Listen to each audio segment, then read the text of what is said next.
দুনিয়াবাসী, মৃত্যু থেকে তোমরা যেখানেই পলায়ন করো না কেন, মৃত্যু তোমাদের সাথে সেখানে গিয়েই নিজেই মোলাকাত করবে, সাক্ষাৎ করবে। তুমি ডাকতে হবে না, মৃত্যু নিজেই আসবে, মৃত্যু নিজেই আসবে। আইনামা তাকুনু ইউদরিকুমুল মাউতু ওয়ালাউ কুনতুম ফি বুরুজিন মুশাইয়াদা।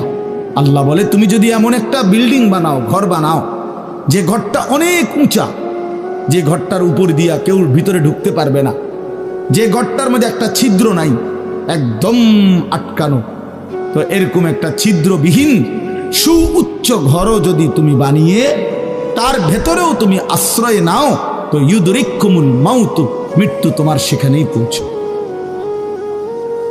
তোমার সেখানেই পৌঁছবে। প্রিয় ভাই আমার, বন্ধু আমার, নওজোয়ান সাথীরা আমার, মৃত্যু এক অনিবার্য বাস্তবতা, চিরন্তন বাস্তবতা। এটা গ্রহণ করতেই হবে। হাসলেও মরতে হবে, কাঁদলেও মরতে হবে, সুখেও মরতে হবে, দুঃখেও মরতে হবে। রাজপ্রাসাদ আর অট্টালিকার মানুষটাও মরে যাবে, জীর্ণ কুটিরে যে লোক থাকে, হ্যাঁ, সেই লোকটাকেও মরতে হবে।